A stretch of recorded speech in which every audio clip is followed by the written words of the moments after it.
बघायला गेलं तर आमचं म्हणणं आणि जेव्हा पहिले 9 थर लावले तेव्हा हळूहळू बाकीची मंडळं सुद्धा 9 थर लावायला लागली. आणि माजगावच्या ताडवाडी मंडळाचं आपण मनापासून अभिनंदन करूया. पूर्वी जेव्हा आम्ही थर लावायचो म्हणजे 5 थर 6 थर 7 थर 8 थर, तेव्हा आम्हाला ती हंडी फोडायची असायची. म्हणजे स्वातंत्र्याच्या आधीपासूनची सुरुवात आहे. तसा उत्सव पूर्वी फक्त एकाच ठिकाणी साजरा व्हायचा आणि तो म्हणजे ठाणे टेंबी नाका.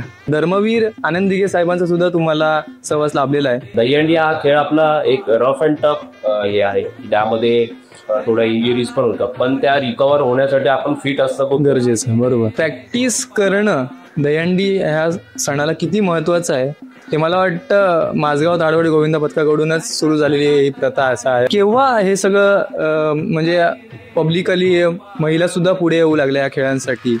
आपल्या गोविंदा पथकामध्ये एकही मुलगा व्यसन करणार नसावा. पहिल्याच थर लावता लावता शिडीतला जो मेन की माणूस असतो त्याला जखम झाली किंवा तो इंजर्ड झाला, मग त्याची जागा रिप्लेस करणार तुम्ही रेडी ठेवता का? तुमचं थर लावणं इम्पॉर्टंट नाही की थर ते लावून उतरवणं त्याला सुद्धा जास्त महत्व येतं. आणि कसं सिलेक्शन प्रोसेस कशी असते की हा ह्या थराला जाईल, हा बेसला जाईल की हा टॉपला जाईल? माझे मित्र संदीप ढवळे, आज खूप मोठं नाव आहे त्यांचं आणि जय जवान मंडळाचे गोविंदा पथकाचे ते प्रमुख प्रशिक्षक आहेत. तर मी सांगितलं आमच्या सगळ्या कमिटीला की माझं जे पद आहे हे आपल्या अध्यक्षपदावर आज आपण संदीप ढवळेंना आपण अध्यक्ष बनवूया. मी तेव्हा ते 3 एके उचलायचो आणि 3 एके कोणी चालूच नव्हते केले. जे 8 थर पण आम्ही लावायचो हे अक्षरशः 9 थरासारखे वाटायचे. त्यांना बेलायचे की 3 एके लावायचे ना, त्यांना ते बेलायचे खूप भयानक आहे बघू की म्हणजे जे न्यूज चॅनल वाले होते ते कुठे काही चांगले थर लावले त्याची प्रसिद्धी जास्ती करत नव्हते. पण जर कुठे काही पडलं म्हणजे समजा ते 2 थर लावून किंवा 3 थर लावून जरी मुलगा कुठे काही पडला त्याची प्रसिद्धी जास्ती करतात. सचिन तेंडुलकर सरांचा खास लीड आहे. सचिन आले मध्ये घरी, सचिन घरी आले हे नवीन कळलंय आम्हाला काहीतरी. सचिन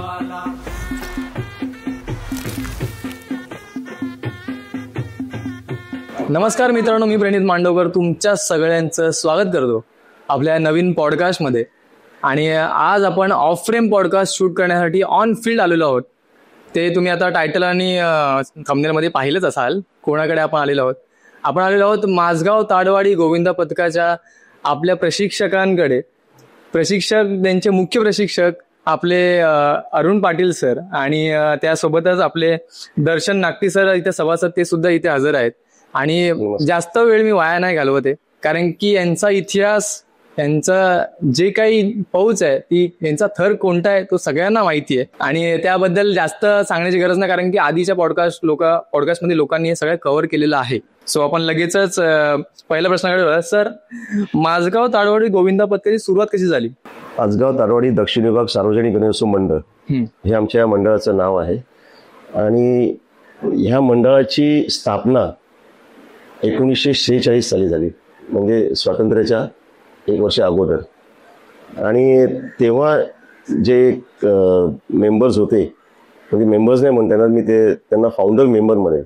जे फाउंडर मेंबर्स होते त्याच्यामध्ये माझे वडील भालचंद्र लक्ष्मण पाटील हे स्वातंत्र्य सैनिक होते. त्याचबरोबर त्यांच्यासोबत विनायक सावंत, गल दैबावकर, दत्ता उकारडे, जयवंत परब, प्रभाकर मयेकर, भाऊ जाधव, या असे अनेक मंडळी त्या टायमाला होते की त्यांनी एकत्र येऊन ह्या मंडळाची स्थापना केली. आणि आज हे 79वं वर्ष आहे ह्या मंडळाचं. पण कौतुक करायला पाहिजे त्यांचं की त्यावेळेला म्हणजे स्वातंत्र्याच्या अगोदर सुद्धा हे सगळी मंडळी एकत्र आली आणि या मंडळाची स्थापना केली. आणि तेव्हापासूनच मला वाटतं 1-2-3 वर्षानंतरच कृष्ण जन्म याची पूजा व्हायची. आणि दुसऱ्या दिवशी छोटीशी एक दहीहंडी वगैरे अशी ते मंडपात बांधून त्याची ती सुरुवात त्यावेळेला झालेली आहे. आणि एक पारंपरिक पद्धतीने, आणि ती पारंपरिक पद्धत आम्ही आजही जपत आलेलो आहोत. नाही, खरंच आणि आनंद होतो. म्हणजे ज्या दहीहंडी विषयी आज इतकी चर्चा होते, जगभरात चर्चा होते, या हे थर जे लागतात, 9 थर 8 थर जे काय लागतात त्याविषयी इतकी चर्चा होते. आणि त्या थरांची सुरुवात ही आपल्या माझगाव ताडवाडी या गोविंदा पथकापासून झालेली त्या काळात म्हणजे स्वातंत्र्याच्या आधीपासूनची सुरुवात आहे ही.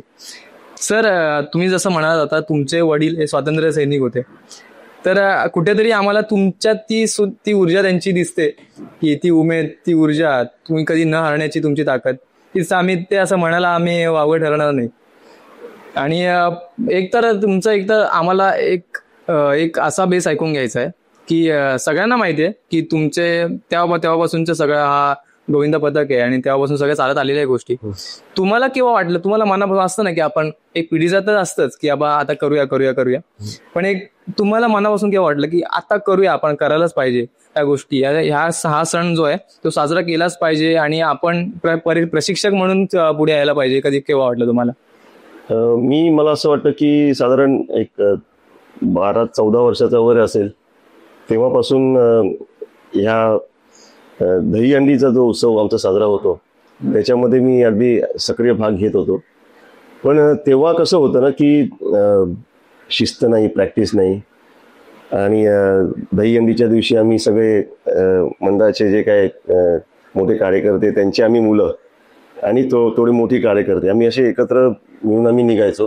आमचा छोटासा एरिया होता इथे, डोंगरी, भात बाजार, चिचबंदर वगैरे, इथे आम्ही फिरून एक 3 थर किंवा 4 थराची अशी आम्ही हंडी फोडत असे. पण त्याच्यामध्ये बऱ्याच जणांना मार लागायचा. 2-4 मुलं दरवर्षी अगदी इंजर्ड व्हायची. आणि मग आमचेच एक कार्यकर्ते आनंद सावंत, जे माझ्या अगोदर जे कोच होते, त्यांच्या डोक्यात ती कल्पना आली की अरे आपल्याकडे जर सगळ्यांना दरवर्षी असं 2-3 मुलांना मार लागतं तर आपण प्रॅक्टिस चालू करूया. तर ही प्रॅक्टिस करत असताना आम्ही ह्या बऱ्याच गोष्टी आम्हाला शिकायला मिळाल्या.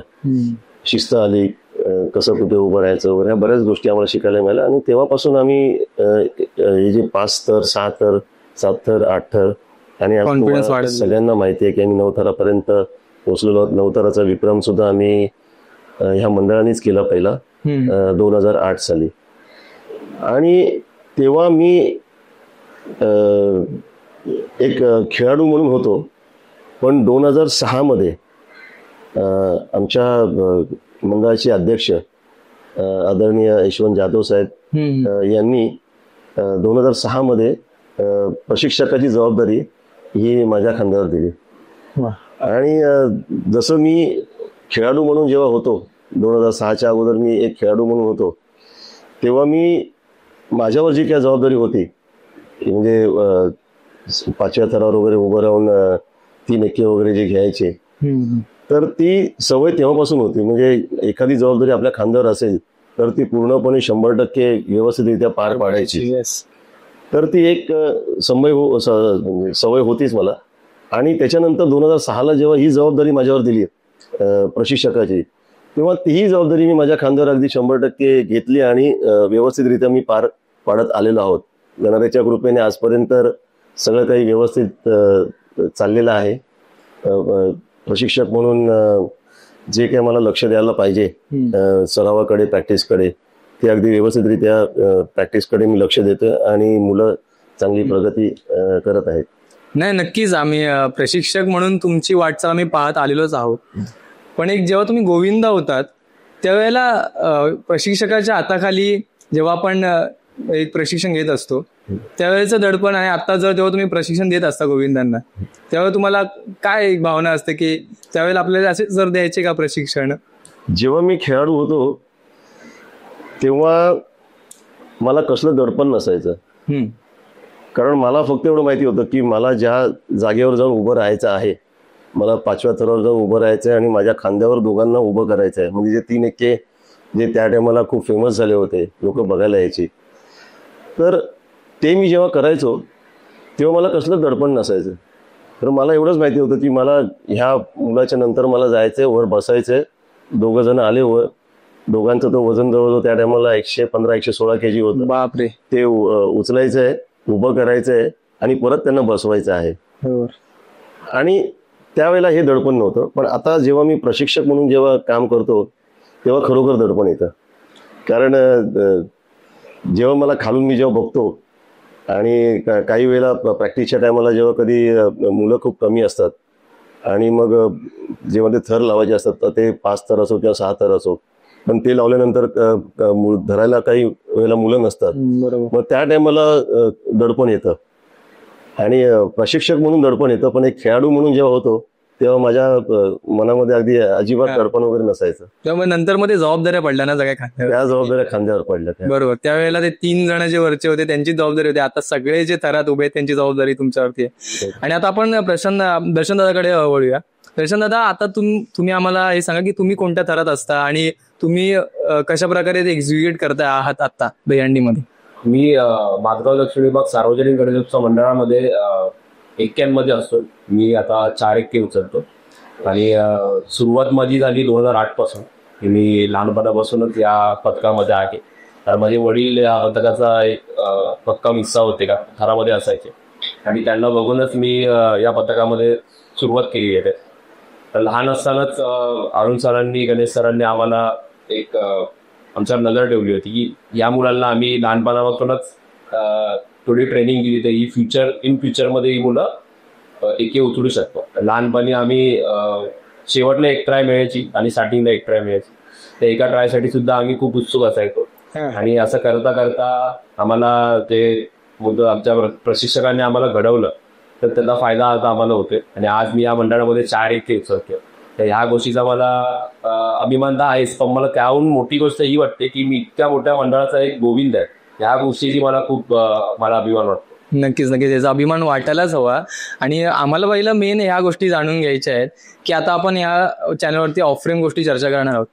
4 एक्के उचलणं हे इतकं 3-4 शब्दांचं वाक्य बनतं. 4 एक्के मी उचलतो, पण त्यामागे तुम्ही किती मेहनत घेता, त्यामागे व्यायामाची काय तयारी तुमची असते, वर्षभर व्यायाम करावा लागतो का? आता काही मी मुलं बघतो, आता मी कधी जिमला जास्त जात नाही, पण जेव्हा केव्हा जातो त्यावेळेला मी बघतो की दहीहंडीच्या 2 महिन्याआधी काही जण येतात आणि नुसते कसरती करतात, नुसते उठाबशा मारतायत. का आम्ही 2 महिन्यानंतर दहीहंडी आले ना, आमची प्रॅक्टिस सुरू होणार. पण एकंदरीत आता मी सरांच्या आधीचे काही इंटरव्ह्यू सुद्धा बघितलेले आहेत, त्यामध्ये एकच सांगितलं जातं सरांकडून की तुम्ही फिट असणं गरजेचं आहे. मग तुम्ही 2 महिन्याआधी फिट असा किंवा नसा, तुम्ही ओव्हरऑल फिट असणं गरजेचं आहे. जर तुम्हाला थर पडल्यानंतर सुद्धा भक्कम उभं राहायचं असेल तर तुम्ही फिट असणं गरजेचं आहे. तर त्यामागे तुम्ही किती मेहनत घेत असता, किती व्यायामाची ती गरज असते? व्यायाम आणि फिटनेस या खेळामध्ये आणि आपल्या या खेळामध्ये महत्वाचं आहे. कारण आम्ही वर्षभर कबड्डी खेळत असतो. आमचं मंडळ आहे क्रीडा मंडळ, त्या मंडळातून मी कबड्डी सुद्धा खेळतो आणि माझ्यासोबत अनेक अशी मुलं आहेत की जी कबड्डी खेळतात, फिटनेसचा एक हे करतात आणि वर्षभर आमचा व्यायाम चालू असतो. आणि दहीहंडीसाठी आम्ही इथं वर्षभर प्रिपेअर असतो. कारण जेव्हा नवीन कॅलेंडर जेव्हा येतं त्यामध्ये आम्ही सगळ्यात पहिली डेट ही बघतो की दहीहंडी केव्हा आहे. बरोबर. आम्ही आमच्या डोक्यामध्ये येत असतं की आम्ही पुढच्या वर्षासाठी तयारी केली पाहिजे, आपण वर्षभर व्यायाम केला पाहिजे. आणि दहीहंडी हा खेळ आपला एक रफ अँड टफ हे आहे की त्यामध्ये थोड्या इंजुरीज पण होतात, पण त्या रिकवर होण्यासाठी आपण फिट असणं खूप गरजेचं आहे. बरोबर. तर आम्ही वर्षभर त्या फिटनेसकडे आम्ही लक्ष देतो आणि या सर्व गोष्टी आम्ही करतो. नक्कीच खूप छान उत्तर दिलं या गोष्टींकडे तुम्ही. शिस्तीचा जर तुम्ही आता उल्लेख केलात त्याच्यावर मला आठवलं की धर्मवीर आनंद दिघे साहेबांचा सुद्धा तुम्हाला सहवास लाभलेला आहे. शिस्त दहीहंडी सणाला किंवा स्पर्धांना कशी लावायची त्यांच्याकडून कोणीतरी शिकावं असं तुम्ही सांगितलं होतं एका पॉडकास्टमध्ये.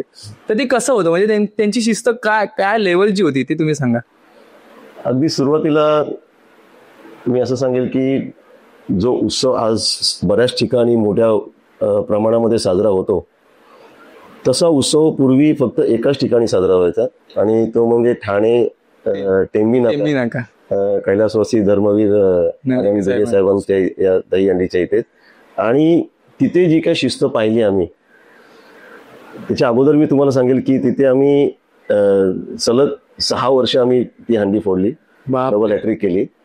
आणि खऱ्या अर्थाने जी कॉम्पिटिशन चालू झाली, म्हणजे जसं आता प्रो गोविंदा म्हणून जसं फेमस झालेलं आहे, तसं तिथे ती कॉम्पिटिशन जेव्हा चालू झाली तेव्हा स्वतः स्वर्गीय दिघे साहेब हे जे काही मंडळं तिथे आलेली असतील, म्हणजे 6 मंडळ 7 मंडळ किंवा 8 मंडळ जी काही आलेली असतील, त्यांच्या प्रशिक्षकांना आणि दहीहंडीमधील एका मुलाला घेऊन ते बसायचे. बाजूला एक जागा होती तिथे आणि तिथे दिघे साहेब स्वतः त्या स्पर्धेचे नियम सांगायचे अच्छा. की आता ही अंडी किती फुटावर आहे पहिल्या राऊंडला, दुसऱ्या राऊंडला ते किती फूट खाली घेतली जाईल, तिसऱ्या राऊंडला ते किती फूट अजून खाली घेतली जाईल, वा. हे सगळे नियम ते सांगायचे. आणि मग त्या स्पर्धेला सुरुवात व्हायची, पण अगदी शिस्तबद्ध. म्हणजे तिथे कुठेही गोंधळ नाही, काही नाही, शिस्तबद्ध पद्धतीने ती स्पर्धा चालू व्हायची. आणि तिथे एका वेळेला मी असं देखील पाहिलं की तेव्हा मी दिघे साहेबांच्या अगदी मागेच उभा होतो स्टेजवर. तेव्हा त्या खूप गर्दी होती तिथे, खूप गर्दी. तर एका कोपऱ्यामध्ये तिथे अशी काही मुलं काही टिंगल टवाळ्या आणि काही असे विचित्रपणा करत होते. दिघे साहेबांनी फक्त त्यांच्या कार्यकर्त्याकडे बघितलं आणि त्यांना ते इशारा केला आणि तिथे जाऊन त्या कार्यकर्त्यांनी ते सगळ्यांना शांत केलं. म्हणजे ते फक्त दहीहंडीच्या मंडळांवरच नियंत्रण नव्हतं किंवा नजर नव्हती, पण जे ओव्हरऑल जे काही तिथे प्रेक्षक वर्ग जे आलेला आहे त्यांच्याकडे सुद्धा त्यांचं व्यवस्थित लक्ष असायचं. कुठेही गोंधळ होऊ नये, काही नाही, हे अशा गोष्टींकडे सुद्धा त्यांचं लक्ष असायचं. आणि खऱ्या अर्थाने जी काही शिस्त होती दहीहंडीच्या दिवशी, जी शिस्त पाहिजे आयोजकांकडे, ती आम्हाला त्या दिघे साहेबांच्या इथे बघायला मिळाली. वा. आता पूर्वीची दहीहंडी आणि आताची दहीहंडी यावरती माझा एक प्रश्न आहे. आधीची पिढी सुद्धा इथे आहे आणि नंतरची पिढी सुद्धा, आताची पिढी सुद्धा इथे आहे. दादा, तुला काय वाटतं आताची पिढी आत्ताच्या दहीहंडीमध्ये काय फरक आहे आणि आधीच्या दहीहंडीमध्ये काय फरक आहे? पहिलं सर सांगतील, मग दादा तू सांगशील. पूर्वी जेव्हा आम्ही थर लावायचो, म्हणजे 5 थर, 6 थर, 7 थर, 8 थर, तेव्हा आम्हाला ती हंडी फोडायची असायची. म्हणजे ती हंडी फोडलीच पाहिजे. आणि जर आम्ही नाही फोडली, त्या समजा 8 थर लावून नाही फोडली तर दुसऱ्या मंडळाला चान्स मिळायचा. अच्छा. तर तेव्हा कसं असायचं ना की वर जे टॉपला जी मुलं असायची ती अगदी अशी उंच असायला पाहिजे की त्यांचा हात तो पोचलाच पाहिजे काय. तर जेव्हा आम्ही दिघे साहेबांकडे थर लावायचो तेव्हा तिथे 7 थराची कॉम्पिटिशन असायची. 7 थरामध्ये ती हंडी फोडायला पाहिजे. आता थोडंसं ट्रेंड वेगळं झालेलं आहे. आता फक्त तुम्ही म्हणजे 5 थर लावून, 6 थर लावून, 7 थर लावून, 8 थर किंवा 9 थर लावून एक सलामी देतात आणि उतरतात. बरोबर. तर हा एक फरक खूप झालेला आहे. दर्शन दादा काय सांगशील? फरक हाच आहे की तेव्हा हाईटला जास्त हे होतं, इम्पॉर्टन्स शिकतं. कारण आमचे जे पहिले 7 थर 8 थर आम्ही लावायचो त्यामध्ये सगळी उंच मुलं वरती असायची. म्हणजे जवळजवळ 6-7, 6.5 फुटाची ती मुलं असायची. आणि जेव्हा आम्ही 7 थर सुद्धा ती आमचे 8 थरासारखे वाटायचे. आणि आता दहीहंडी खूप ऍडव्हान्स झाली आहे. म्हणजे मातीतला खेळ आपला आता मॅटवर आलेला आहे. खूप वेगळा प्लॅटफॉर्मला दहीहंडीला मिळाले. तर हे बघून सुद्धा खूप छान वाटतं. आणि मंडळं खूप चांगल्या पद्धतीने प्रॅक्टिस करतात की आपल्या सणाला कुठला प्रकारचा गालबोट लागला नाही पाहिजे, त्यासाठी चांगले सेफर साईड म्हणून प्रॅक्टिस करतात, भरपूर प्रॅक्टिस करतात. नुसतं थर लावणं इम्पॉर्टंट येत नाही की थर ते लावून उतरवणं त्याला सुद्धा जास्त महत्व येतं. आणि हे बघून खूप छान वाटतं की दहीहंडी सारख्या सणाला आपण या वेगळ्या लेवलला आपण घेऊन गेलो. बरोबर. ह्याच्यात मी थोडंसं ऍड करेन की तू आता विचारलंस की काय फरक आहे. तर पूर्वी फक्त थर लागायचे आणि कमी वेळा उतरायचे, त्याच्यामध्ये पडणं खूप असायचं आणि इंजुरीज खूप व्हायच्या. तर आता तसं तेवढं राहिलेलं नाहीये. आता अनेक मंडळं चांगल्या प्रकारे प्रॅक्टिस करतायत आणि दहीहंडीच्या दिवशी म्हणा किंवा त्यांचा प्रॅक्टिस जेव्हा तो पिरियड असेल तेव्हा अगदी व्यवस्थितरित्या थर लावतात आणि उतरतात. तर त्याच्यामुळे इंजुरीचा प्रकार हा खूप कमी झाला. नाही, आता प्रॅक्टिसवरनं एक मला अजून एक गोष्ट आठवली. प्रॅक्टिस करणं दहीहंडी ह्या सणाला किती महत्वाचं आहे ते मला वाटतं माझगाव ताडवडी गोविंद पथकाकडूनच सुरू झालेली ही प्रथा असा आहे, आपण मी नक्कीच म्हणू शकतो या गोष्टीला. आणि सर तुम्ही या गोष्टी म्हणजे याबद्दल तुम्ही सांगा, कारण की मला काही जण कोणी असंही ऐकायला आलं की त्यावेळेला सुरुवात करताना खूप जण लाजायची प्रॅक्टिस करताना सगळ्या लोकांसमोर. मग ते गपचूप कुठेतरी काळोखात जाऊन थर लावणं, प्रॅक्टिस करणं.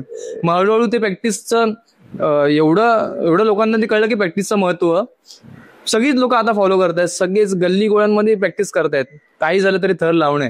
तर ते प्रॅक्टिसचं काय सांगा.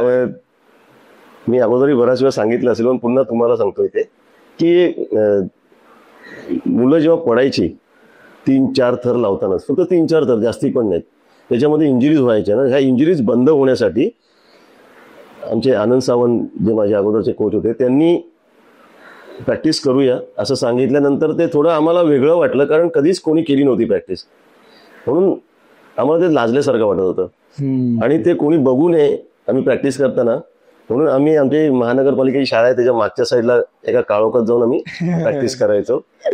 आणि जेव्हा पास्तर व्यवस्थित लागल्यानंतर मग आम्ही आमच्या मैदानामध्ये जेव्हा प्रॅक्टिस चालू केली आणि मग 6 तर 7 तर जेव्हा लागायला सुरुवात झाली आमची, तेव्हा अनेक गोविंदा पथक ही प्रॅक्टिस बघायला यायचे आणि ते स्वतः मग त्यांच्या मंडळाकडे जाऊन तिथे ती प्रॅक्टिस त्यांनी चालू केली. आणि आज चांगली गोष्ट आहे ही खरं तर, की आज अनेक गोविंदा पथक आहेत.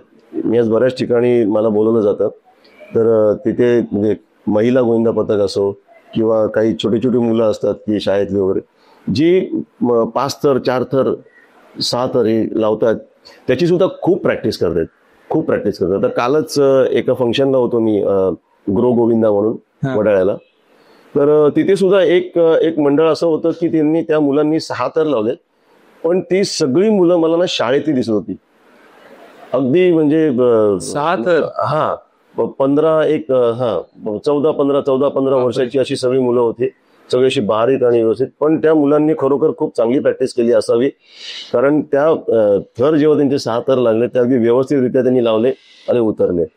तसेच महिला गोविंदा पथक, महिला पण आज 5 थर आणि 6 थर अगदी चांगल्या प्रकारे लावतात.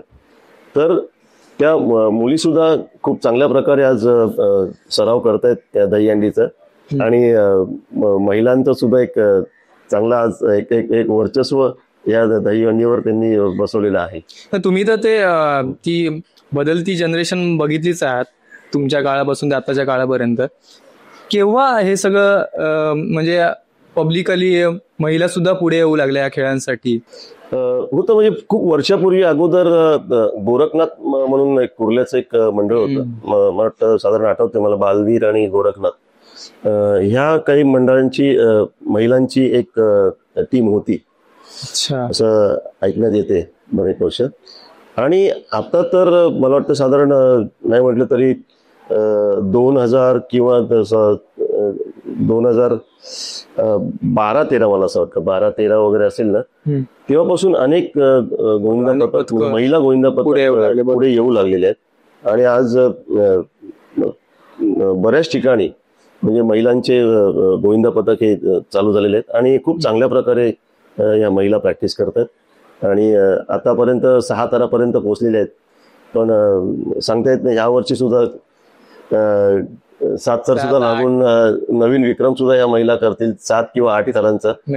काही सांगता येत नाही, कारण त्यांची पण तेवढीच जिद्द आहे. खरंच आहे. आणि आणखीन एक महत्वाचा प्रश्न असा तुम्हाला विचारावासा वाटतो, दर्शन दादा, तुम्ही आम्हाला सांगा की गोविंदा म्हणून तुम्हाला असं कोणत्या मोठ्या प्रसंगांना सामोरं जावं लागतं? मोठा प्रसंग म्हणजे असं कधी झालं नाहीये आजपर्यंत, कारण बघायला गेलं तर आमचं म्हणणं आणि जेव्हा पहिले 9 थर लावले तेव्हा हळूहळू बाकीची मंडळं सुद्धा 9 थर लावायला लागली. आणि माझी सुद्धा इच्छा होती त्या टायमाला की आपले 9 थर आपलं मंडळ 9 थर लावतं. आणि माझी सुद्धा इच्छा होती की मी सुद्धा 4 एके उचलले पाहिजे आपल्या मंडळात, किंवा ते मला इच्छा होती. सरांनी मला आणि आपल्या मंडळातील मुलांनी मला एक विश्वास दाखवला माझ्यावर की महत्वाची जागा असते, त्या जागेवर आपण व्यवस्थित लावले पाहिजे. बरोबर. तर तेव्हा एक माझ्यासाठी 2023ला मी सांगू शकतो की 2023ला मी 9 थर जेव्हा लावत होतो तेव्हा थोडासा नर्वस झालो होतो की पहिल्यांदा 9 थराला उभा आहे. पण काय असं वाटलं नाही त्या टायमाला, कारण प्रॅक्टिस आम्ही भरपूर केली होती आणि मी भरपूर प्रॅक्टिस केली होती. आणि त्या टायमाला वरती गेलो तर सगळं काही व्यवस्थित आहे. तसा वेगळं काही असं वाटलं नाही की मोठा प्रसंग कधी असा उद्भवला नाही माझ्यावर. दर्शन बद्दल सांगायचं तर दर्शन मला वाटतं एक 15 वर्षाचा असेल, 14 किंवा 15 वर्षाचा असेल. तो शिडीमध्ये जेव्हा उभं राहायचं ना तेव्हा माझी नजर त्याच्याकडे गेली. म्हणजे साधारण एक 2006-07च्या दरम्यान वगैरे असेल कदाचित. आणि हा शिडीमध्ये उभा राहायचा, पण याची जी पद्धत बघितली ना मी उभं राहण्याची आणि अंगावर खांद्यावर घेण्याची वजन, तेव्हा मी मग ह्याला थोडं बाजूला घेऊन याला म्हटलं तू आता 3 एके उचलायचे.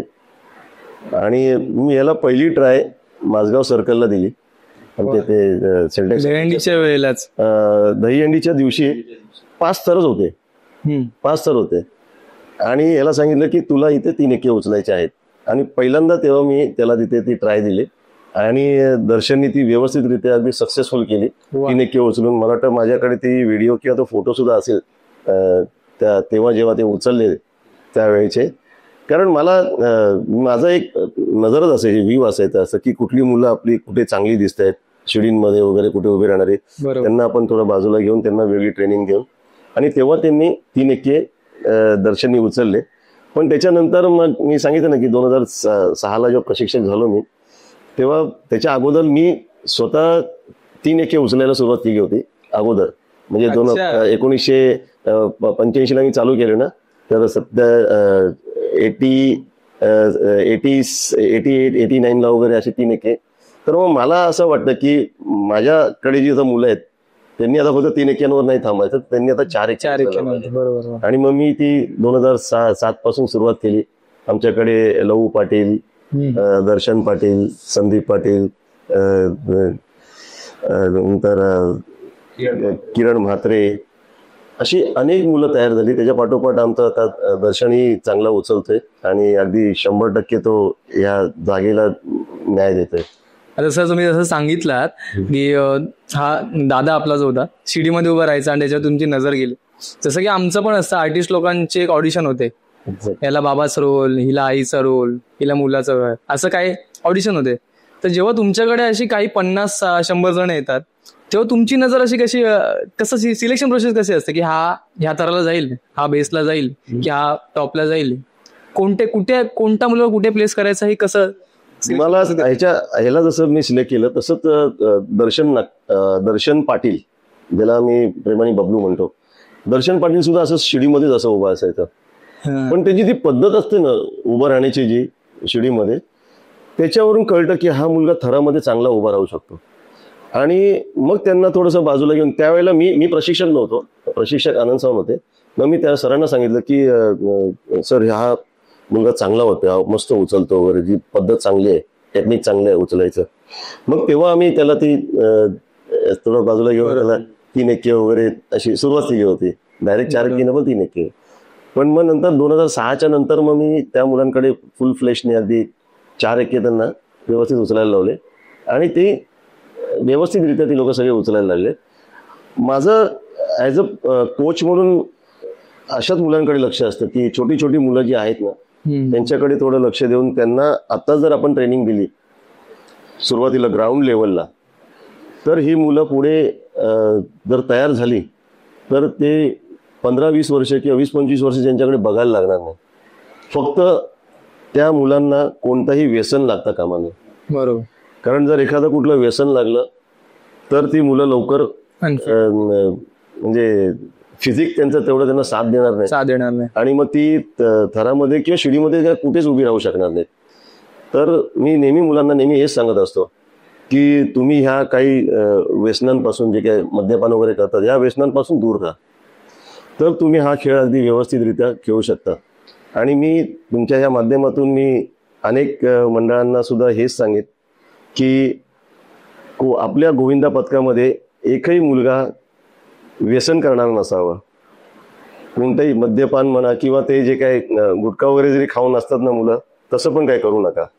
कारण हे जे काही मद्यपान करून आलेली मुलं, एखादा जरी मुलगा ह्या गोविंदा पथकामध्ये असेल तर तो हे थर कोसळण्यासाठी एक कारण खूप झालं. त्यामुळे मी हात जोडून विनंती करतो की अशा कुठल्याच मुलाला आपल्या पथकामध्ये आपल्या पथकापासून अगदी लांब ठेवा.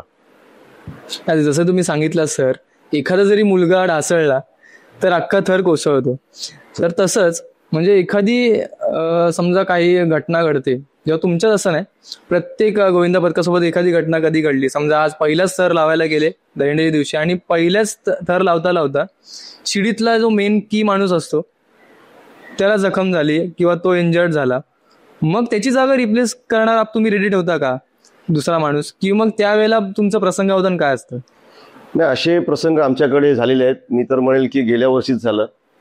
अगदी म्हणजे आम्ही पहिलीच ट्राय करत होतो ठाण्यामध्ये आणि 9 थराची. आणि त्यावेळेला आमच्याकडे काही मुलांना लागलं मार. भले मेजर मार नव्हतं, पण एक थोडंफार असं मार होतं की ते त्या दिवशी उभे राहू शकत नाही. तर ती वेळ कोचसाठी खूप म्हणजे कठीण परिस्थिती असते आमच्यासारख्या कोचला. पण आता त्याच्यातून आपल्याला थोडंसं बाहेर पडायला पाहिजे आणि दिवसभर आपल्याला थर लावायचे आहेत. तर मग अशा टायमाला जी मुलं आहेत आपली, त्यांना कॉन्फिडन्समध्ये घेणं, त्यांचं कॉन्फिडन्स लेवल वाढवणं. कारण पडल्यानंतर कितीही थर पडू दे, म्हणजे ते 5 थर असू दे, 6 थर असू दे, 7 थर असू दे, 8 थर असू दे किंवा 9 थर, एकदा थर पडले की मुलांचा मॉरल डाऊन होतो. तर त्यावेळेला असं होतं ना की आता पडल्यानंतर मुलं थोडी नर्वस होतात, लागतात. तर मग रिप्लेसमेंट म्हणून तर आमच्याकडे मुलं असतातच. नाही असं नाही की आपण प्रत्येक जागेवर वेगवेगळी 2-2, 3-3 किंवा 3-3, 4-4 मुलं ही आपल्याला रेडी करून ठेवावीच लागतात. तर आपल्याला पूर्ण दिवस जर दहीहंडी साजरी करायची असेल तर ही रिप्लेसमेंट आपल्याकडे पाहिजे. आणि तशा पद्धतीने आम्ही अशा रिप्लेसमेंट करून ठेवतो. गेल्या वर्षी जो प्रकार झाला आमच्याकडे पहिल्या सकाळीच, त्याच्यानंतर सुद्धा मग आम्ही मुलांना थोडंसं लेक्चर दिलं, कॉन्फिडन्समध्ये घेतलं आणि मग त्यांची रिप्लेसमेंट आपण केली दुसऱ्या मुलांची. आणि आम्ही 8-8 थर आम्ही बऱ्याच ठिकाणी लावत गेलो. पण जर वेळ आली सकाळीच अगदी कधी पडली वगैरे, तर ती प्रशिक्षकासाठी तर ती खूप कठीण परिस्थिती असते. बरोबर आहे. आणि आता मला एक गोष्ट जाणून घ्यायची आहे की ज्या वेळेला समजा आपण आता थरांसाठी निघालो, तसंच मी सिनरिओज ओपन करतोय की त्या असं जर काय घडलं की तेव्हा तुमचं नेक्स्ट स्टेप काय असतं.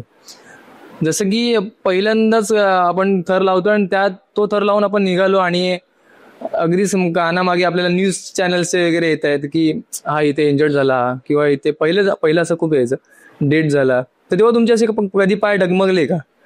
की नाही, सुरुवातीला अगदी पूर्वी असं व्हायचं की म्हणजे जे न्यूज चॅनलवाले होते ते कुठे काही चांगले थर लावले त्याची प्रसिद्धी जास्ती करत नव्हते.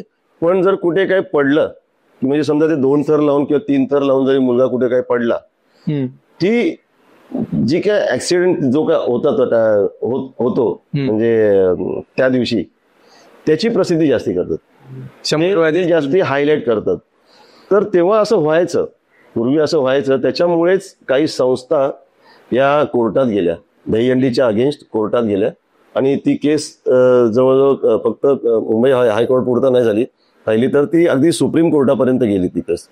आणि 2014 साली मग त्यावेळेला आमचे बरेचसे राजकीय नेते किंवा आमचे मित्र संदीप ढवळे, ते जय जवानचे प्रशिक्षक आहेत, अशा काही मंडळींनी एकत्र येऊन त्या 2014ला ह्या केसच्या विरोधात आम्ही लढलो आणि तेव्हा ती केस आम्ही जिंकलो असं म्हटलं तर वावगं ठरणार नाही.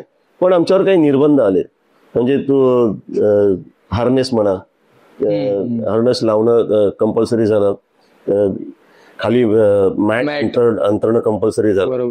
त्याच्यानंतर प्रत्येक मुलाचा इन्शुरन्स करून घेणं, ही तर म्हणजे बाजू आम्ही आमच्या बाजूनेच मांडली होती की आम्ही प्रत्येक मुलाचा इन्शुरन्स करून घेतो. आणि आज जवळजवळ प्रत्येक मुलाचा 10 लाखाचा इन्शुरन्स आपण करून घेतो. ते सुद्धा मी अगदी आनंदाने सांगेल की महाराष्ट्र सरकारने गेल्या 2-3 वर्षापासून ही प्रथा चालू केली आहे की प्रत्येक दहीहंडीतल्या मुलाचं इन्शुरन्स विनामूल्य अगदी करून देतात.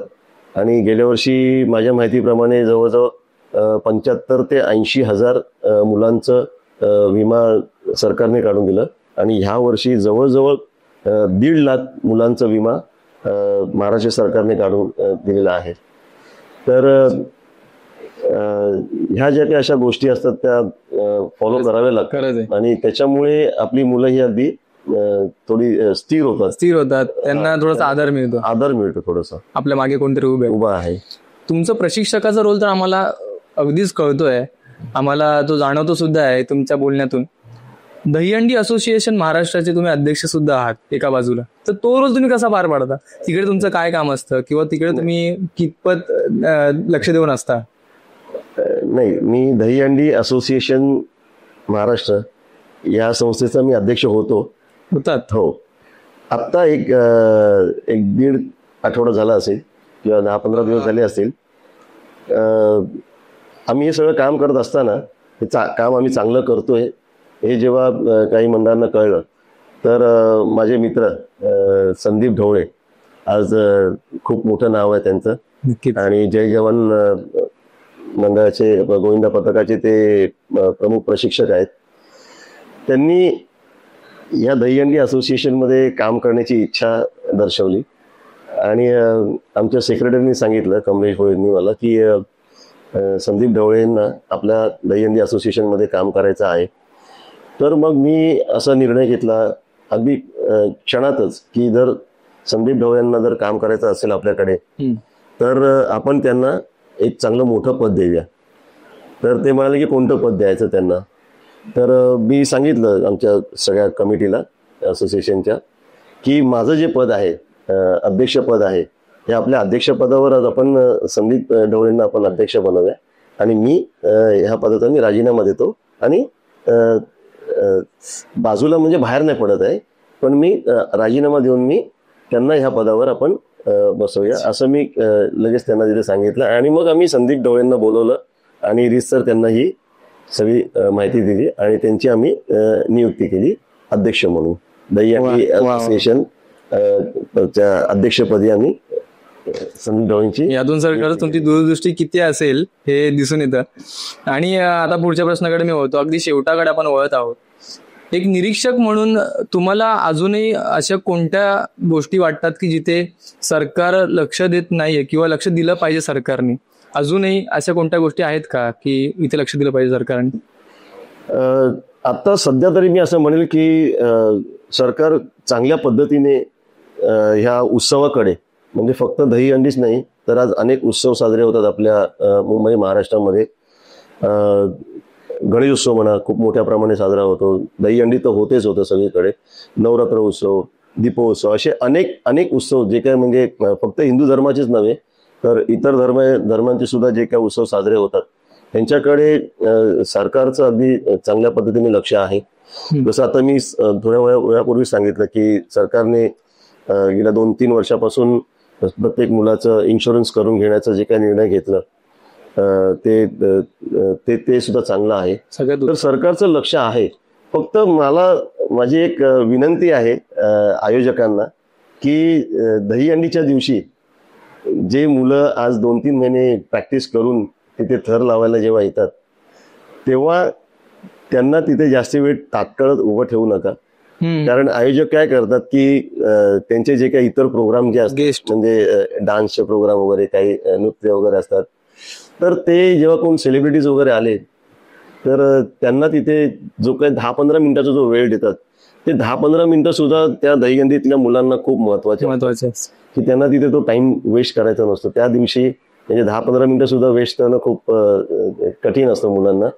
तर आयोजकांना मी विनंती करेल की हे जे काही असे प्रोग्राम होतात तर ते थोडेसे जरा कट डाऊन केले आणि जर ह्या दहीहंडीच्या मुलांना जर तुम्ही प्रॉपर जर वेळ दिलात आणि त्यांना जर लवकरात लवकर थर लावून जर तिथून मोकळं केलं तर ते अनेक ठिकाणी जाऊन आपले प्रात्यक्षिक चांगल्या प्रकारे दाखवू शकतात. बरोबर. कधी आयोजकांकडून कधी गैरसोय काय वगैरे झाली आहे तुमची? आता पूर्वी अशी व्हायची कारण एकाच ठिकाणी खूप गर्दी व्हायची. मग ते म्हणजे आतमध्ये येणं आणि बाहेर जाणं एकच जागा असायची, तिकडे मग खूप गोंधळ व्हायचा. पण आता बरेचसे आयोजक असे आहेत की ते चांगल्या प्रकारे आयोजन करतात. म्हणजे इन आणि एक्झिट ची अशी चांगली सोय केलेली असते. पूर्वी पाण्याची सोय होत नव्हती, मुलांना तिथे थकल्यानंतर पाणी वगैरे लागायचं. पण आता एक चांगली सोय आता म्हणजे बऱ्याच ठिकाणी पाण्याची सुद्धा व्यवस्था केली जाते.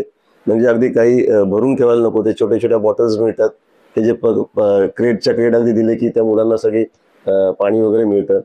त्यामुळे आयोजक चांगल्या प्रकारे दहीहंडीच्या मुलांची काळजी घेतात. आता सकाळी आपण जेव्हा निघतो दहीहंडीच्या दिवशी त्यावेळेला असं तुमच्या डोक्यात कोणता एक मॅप ठरलेला असतो की ह्या मानाच्या हंड्या झाल्याच पाहिजेत? मॅप मी दहीहंडीच्या आदल्या दिवशी आम्ही रूट बनवतो की आपल्याला कुठली हंडी आपल्याला पटकन मिळते आणि एका ठिकाणी आपल्याला 2 हंड्या भेटतात का वगैरे, आमचं याच्यावर जास्त लक्ष असतं. कारण आम्ही सुरुवात मुंबईपासून करतो. मुंबईमधून आम्ही पहिल्यापासून आम्ही थंड पुढं आम्ही आणि नंतर आम्ही जो काही शेवट आहे तो आम्ही ठाण्यापर्यंत जाऊ. तर आमच्या अशा महत्वाच्या जागा आहेत, आता काळाचौकी म्हणा, लालबाग म्हणा, परळ म्हणा, बोईवाडा म्हणा, दादर म्हणा आणि मग ठाणे. हा आमचा असा रूट असतो. तर यातल्या आमच्या काही मानाच्या अंड्या आहेत त्या आम्ही घेऊन व्यवस्थित थर लावून आम्ही पूर्ण करतो. मग दिवसभरात किती अशा दहीहंड्या तुम्ही कव्हर करता? जर सुरळीतपणे जर आपण गेलो व्यवस्थित ठरल्याप्रमाणे आणि जर तिथे जास्ती गर्दी नसेल, जास्ती गर्दी न, कारण काय होतं ना की काही ठिकाणी गेल्यानंतर खूप गर्दी असते आणि मग तिथे जवळजवळ नाही म्हटलं तरी 2 तास, 2.5 तास, 3 तास थांबून राहावं लागतं. बापरे. तर एवढा वेळ जर गेला तर मग ज्या काय डोक्यात टार्गेट असतो आपला दही अंडे, म्हणजे त्या दिवशी आपल्याला एक 8 अंडे किंवा 10 अंडे आपल्याला फोडायचे आहेत, तर मग तो टार्गेट आपण तेवढा कव्हर करू शकत नाही. त्यामुळे आता असं झालंय ना की बऱ्याच मोठ्या आयोजकांकडे सुद्धा खूप गर्दी असते. त्यामुळे मग तिथे थोडंसं थांबून राहावं लागतं आणि मग तिथे तो वेळ जातो. त्याच्यामुळे मग तो जो टार्गेट आहे तो आपण पूर्ण कव्हर करू शकत नाही. आता जे नवीन उगवते तारे आपण म्हणू शकतो, असे काही पथकं आहेत जे आता ते नवीन शिकतायत त्या गोष्टी, प्रॅक्टिस करणं, कसं प्रॅक्टिस केली पाहिजे किंवा कसे थर उभे केले पाहिजे, कशी शिडी लावली पाहिजे, की त्यांना एखादा संदेश द्या की ते एक बेसिक सुरुवात करू शकतात नीट. आज सुद्धा ना आमच्या मैदानामध्ये अनेक गोविंदा पथकाची मुलं येतात आणि ते विचारतात की आम्ही कशी प्रॅक्टिस करायची, आमचे एवढे थर लागत आहेत, तर आम्हाला हा 1 थर वाढवायचा आहे, किंवा आमचे 2 एके लागत आहेत, आम्हाला 3 एके करायचे आहेत, ते कशा पद्धतीने उचलायला पाहिजे, किंवा आमचे 3 एके लागत आहेत आता पण आम्हाला 4 एके आता उचलायचे आहेत. आता सुद्धा ही म्हणजे आपली इंटरव्ह्यू झाल्यानंतर सुद्धा माझ्याकडे आता परेलचे काही मुलं येणार आहेत. काल परवा मला वाटतं गडप कुठून तेनवरून एक पथक आलं होतं, एक 10-15 मुलांचं. तर अशी अनेक मुलं येतात इथे विचारण्यासाठी की हे आमचे एवढे थर लागत आहेत. तर मी त्यांना तेच विचारतो की कशा पद्धतीने तुम्ही लावता, म्हणजे त्याच्यामध्ये काय फरक करता येईल आपल्याला. तर ते मग आम्ही त्यांना ते थोडंसं प्रशिक्षण देतो. म्हणजे ते म्हणजे अर्धा तास किंवा 1 तास काय असेल तर त्यांच्यासाठी आम्ही तो देतो. आणि ती मुलं नंतर ते इथून शिकून गेल्यानंतर त्यांनी चांगलं केलं हे सुद्धा ती लोक आम्हाला रिप्लाय देतात. आता मला असं वाटतं की गेल्या वर्षी आपण कुठे गेलो होतो, वडाळ्याला अष्टविनायक गोविंदा पथकाकडे आम्ही गेलो होतो. याच्यात बरेचसे जण ओळखीचे आहेत दर्शनच्या. आणि तिथे पण गेल्यानंतर मी जेव्हा मुलांना पाहिलं तर खरोखर म्हणजे खूप चांगली मुलं होती, म्हणजे अशी यंग मुलं आणि सगळी अशी रेग्युलर एक्सरसाइज करणारी अशी मुलं दिसली. मग त्यांच्या जे काही सिनियर्स वगैरे किंवा कोच आहेत त्यांच्याबरोबर बोललो तर तिथे असं कळलं की त्यांचे 8 थर लागत आहेत, पण जी पाहिजे ती युनिटी नाही आहे त्याच्यामध्ये. अच्छा. मग मी तिथे एक लेक्चर दिलं मी त्यांना 1 तासाचं, आणि त्याच्यामध्ये सगळं त्यांना काय हवं काय नको, कशा पद्धतीने करायला पाहिजे, कोचवर तुम्ही पूर्ण विश्वास ठेवायला पाहिजे. तर ह्या ज्या काही बऱ्याचशा गोष्टी आहेत त्यांनी त्यांना सांगितलं. पण अगदी अभिमानाने सांगेल की त्या अष्टविनायक गोविंदा पथकाने गेल्या वर्षी 9 थर लावलं आणि एक चांगला परफॉर्मन्स त्यांनी दाखवलं. तुमच्या लेक्चरचा परिणाम आहे? नाही, मी माझ्या लेक्चरचा परिणाम आहे असं म्हणणार नाही, पण त्या मुलांची प्रॅक्टिस होतीच. नक्कीच होतीच. फक्त ती जी काही युनिटी पाहिजे आणि जो काही विश्वास पाहिजे कोचवर, तो कुठेतरी थोडासा जरा कमी दिसत होता मला, कारण त्यांच्या बोलण्यावरून असं वाटत होतं. तर त्या ज्या काही छोट्या मोठ्या काही गोष्टी होत्या त्या मी त्यांना फक्त सांगितलं. पण त्या मुलांनी गेल्या वर्षी त्यांनी 9 थर लावले. आणि नंतर मला कळलं की ते म्हणजे फेसबुकवर वगैरे खूप व्हायरल झालं होतं आणि तिथे खाली माझंही नाव टाकलेलं.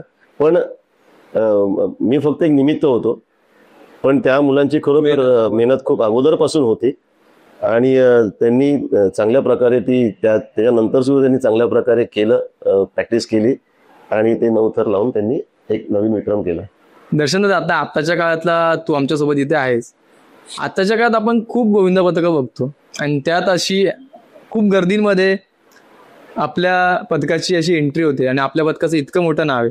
कधी असं कॉलर टाईट झालं का वाटलंय? नाही, असं अभिमान वाटतो भरपूर की आपल्या पथकाला मुंबईतील अनेक पथकं खूप रिस्पेक्ट करतात आणि कॉलर टाईट आम्ही कधी होऊन देत नाही, कारण आमच्या पथकाची शिकवण आहे की आपण आपलं नाव किती आवाळागत मोठं असलं की आपले पाय जमिनीवर असले पाहिजे. आणि हे भरभरून यश आम्हाला दिलंय आमच्या गणपती बाप्पानी. आणि जे थरांचे जे काही नवनवे विक्रम झाले 7 थरापासून ते 9 थरापर्यंत, ते सौभाग्याने माझगाव गाडवाडी गणेशोत्सव मंडळाने करून दाखवलं. आणि या गोष्टीचा मला भरपूर अभिमान होतो. तर कधी असं वाटलं नाही की गर्व नाही झाला त्या कुठल्या गोष्टीचा की आम्ही सर्व केलं, आम्ही सर्व या गोष्टी केल्या. आमच्याकडे अनेक पत्रे येतात शिकायला, आयडिया टिप्स घेऊन जातात, आम्ही त्यांना बिंदास गाईड करतो. आणि आमचा प्रयत्न हाच असतो की आमच्याकडे जी कोणती पत्रं येतील ते आमच्याकडून म्हणजे आले तर कधी खाली हात गेले नाही पाहिजे, हा आमचा प्रयत्न असतो. आणि त्यासारख्या त्यांचा जे त्या आम्हाला ती रिस्पेक्ट मिळते आणि त्याच्या आशीर्वादामुळे आज या आमच्या पथकाचं इतकं मोठं नाव. सर, आपल्या पहिल्या टी शर्ट बद्दलची एक कहाणी इथे म्हणजे कुजबुज करत असते, म्हणजे ती मला कानावरती आली म्हणून मी जस्ट विचारतो. जेव्हा पहिलं टी शर्ट छापलं ते म्हणजे स्वतःच तुम्ही छापलं, स्वतःच त्याच्यावरती काहीतरी स्वतःहून रेखाटलात, अशी काहीतरी कहाणी ती आम्हाला ऐकायचीच आहे आज. कसं आहे, जेव्हा सुरुवात केली आम्ही 1985 साली, तेव्हा लास्ट मोमेंटला असं ठरलं की एक काहीतरी आपलं एक चांगला युनिफॉर्म असायला हवा. आणि युनिफॉर्म म्हटलं की ते तेवढे टी शर्ट्स एकत्र मिळणं किंवा प्रिंट करणं हे काय तेवढं शक्य नव्हतं. आता जसं एकदम इझी झालंय तसं तेवढं शक्य नव्हतं. तर मग असं डिसिजन घेतलं की आपण मार्केटमध्ये जाऊन, जी काही आमची 30-35 मुलं होती त्यावेळेला, तर जास्ती पण नव्हती, मग ते एकाच टाईपचे टी शर्ट्स असे मिळाले. मला वाटतं ते मोरपिशी कलरचे असे सुरुवातीला होते, जे फुल स्लीवचे मिळाले, एकाच टाईपचे पाहिजे होते. तर मग तसे आम्ही ते त्यावेळेला आणले. पण त्याच्यानंतर दुसऱ्या वर्षी मग अशी आम्ही चांगली प्रोव्हिजन केली. म्हणजे आम्ही ठरवलं की आता एक चांगल्या प्रकारे आपल्याला टी शर्ट छापायचे. मग आम्ही मार्केटमध्ये जाऊन ते व्हाईट कॉलरचे असे व्हाईट पूर्ण प्लेन व्हाईट असे ते टी शर्ट्स आणले. आणि आमच्याच मंडळाचे कार्यकर्ते बबन साखळीकर, त्यानंतर प्रकाश खारकर, सुरेंद्र ठाकूर, हे आता प्रकाश खारकर हा चांगला आर्टिस्ट आहे. आणि मग तो ही सगळी जी काय आर्ट वर्क जो आहे, हे नाव वगैरे कसं पाहिजे, काय लोगो पाहिजे वगैरे, हे तो सगळं डिझाईन करून द्यायचा. आणि मग नंतर आमचा एक प्रकाश म्हणून एक मित्र इथे होता दादरला, त्याचा स्टुडिओ होता. मग तिथे जेव्हा आम्ही ते आर्टवर्क घेऊन जायचो तेव्हा तो त्याची कामं बाजूला ठेवून हे आमचं काम पहिला करून द्यायचं. किंवा तेव्हा काहीतरी ती एक हे लागायची, फिल्म लागायची काहीतरी, ते म्हणजे ती स्क्रीन एक्सपोज करण्यासाठी ती लागायची. तर ती स्क्रीन तो आम्हाला लगेच एक्सपोज करून द्यायचा. आणि मग इथे आल्यानंतर मग आम्ही आमचा बबन साखळीकर हा चांगला, त्याला स्क्रीन प्रिंटिंगची पण माहिती होती. आणि त्याच्या पण अगोदरचं मी सांगेल की ही स्क्रीन प्रिंटिंग ही स्क्रीन एक्सपोज करायसाठी मी बाहेर जायचो ना, त्याच्या अगोदर आम्ही इथेच एक्सपोज करायचो. कारण आमच्याकडे प्रकाश साळवी आमचा जो एक कार्यकर्ता आहे, त्याला त्याच्याबद्दल थोडी माहिती होती. आणि मला असं वाटतं की मी जिथे राहायचो तिथे आमच्याच माळ्यावर आम्ही ते असे 3 लाईट्स लावायचे आणि मग त्याच्यावर ते काही वाळू पण ठेवायची वगैरे, असं काहीतरी ते प्रोसेस होतं ते. आणि ते केलं त्यांनी आणि ते व्यवस्थित तिथे सक्सेस झालं. ती स्क्रीन आम्ही घरी एक्सपोज केली, ते स्क्रीन. आणि त्याच्यानंतर मग स्क्रीन प्रिंटिंगचा जो काय अनुभव होता, ती स्विची काहीतरी खेचावी लागते, त्याचा तो आमचा बबन साखळीकरकडे होता. आणि मग ते सगळे जे काय बनियन्स आमच्याकडे होते ना, ते आम्ही आमच्याच तारवाडीमध्येच आम्ही जिथे जागा मिळेल, कुठेतरी असं छोटंसं वगैरे काय जागा वगैरे असेल, तिथे आम्ही ती स्क्रीन प्रिंटिंग करून घ्यायचो. आणि ते सगळे बनियन आम्ही स्वतः घरीच छापायचो. बऱ्याच वेळा नंतर मग असं ठरलं की आता आपण या व्हाईट कलरच्या ऐवजी आपण एक लेमन कलरच्या करूया. तर लेमन कलरच्या रेडीमेड बनियन मिळत नव्हत्या, व्हाईटच मिळत होत्या. तर मग शेवटी असं ठरलं की चला व्हाईट बनियन आणूया आपण. आणि मग त्या व्हाईट बनियन आणून मग त्या आम्ही इथे त्या कलरमध्ये टाकून त्या सगळ्या पिवळ्या केल्या आणि मग त्या सुकवल्या तेवढ्या. आणि त्याच्यानंतर मग ती स्क्रीन प्रिंटिंग होती, ती मग आम्ही स्वतः सगळी आमच्या मंडपात, म्हणजे मंडपात असं नाही म्हणता येणार, की आमची ती जिथे जागा मिळायची तिथे मग आम्ही ती करून छापून घ्यायचो त्या सगळ्या बनियन्स. आता सगळं नंतर चेंज झालं. म्हणजे मला सुद्धा असे एक माझे मित्र भेटले दादरचे, हम्म. नाव लक्षात येत नाही माझ्या आता. तर त्यांच्याकडे गेल्यानंतर त्यांच्याकडे ती स्क्रीन प्रिंटिंगची ती सगळी मशिनरीज वगैरे सगळ्या होत्या.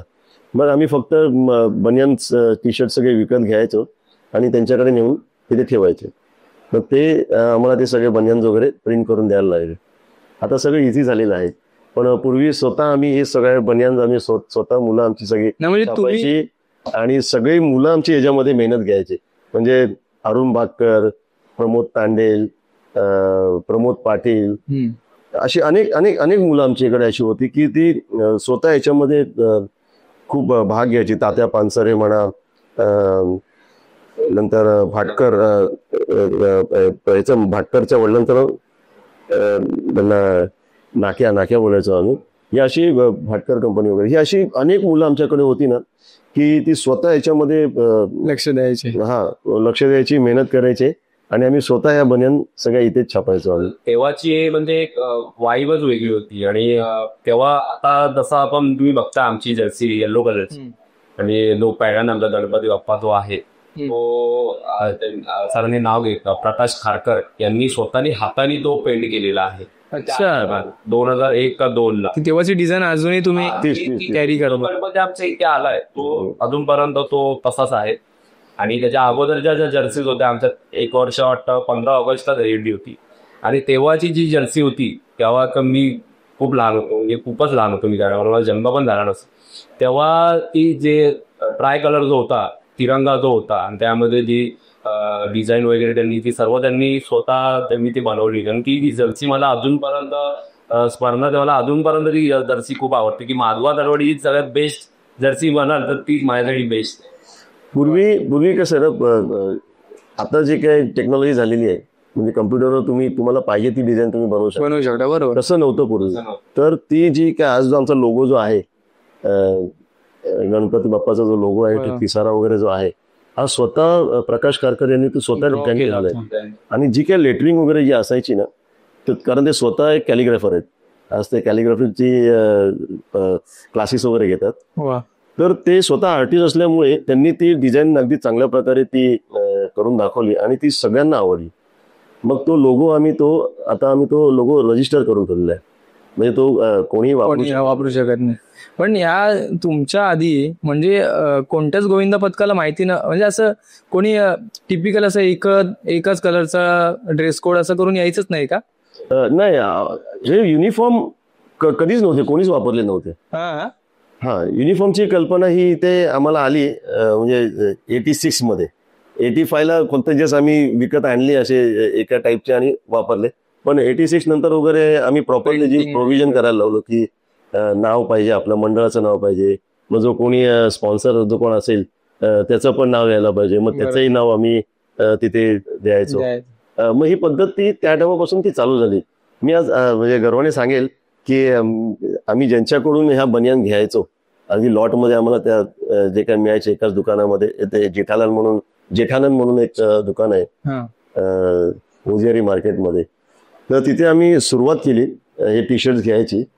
पण काही वर्षांनी त्या मालकाने मला स्वतः सांगितलं की अरुण जी, आपने जभी से ये स्टार्ट किया है टी शर्ट लेने के लिए, हमारा बहुत बड़ा बिझनेस हुआ. तर म्हणजे अनेक गोविंदा पथक विचारायचे कुठून आणले बनियान, तर बाबा अशा ठिकाणी मिळतात, अशा चांगल्या क्वालिटीचे वगैरे मिळतात. तर मग ते बरेचसे गोविंदा पथक तिथे जाऊन ती खरेदी करायचे आणि ते सांगायचे की आपकी वजह से, मतलब हमारी वजह से नहीं, ये कहना रहा है हमारा जो बाप्पा है उनकी वजह से सबका भलाई हुआ है. भले आता थरांची हे वाढली असते संख्या, 9 थर 10 थर आपण बघतोय.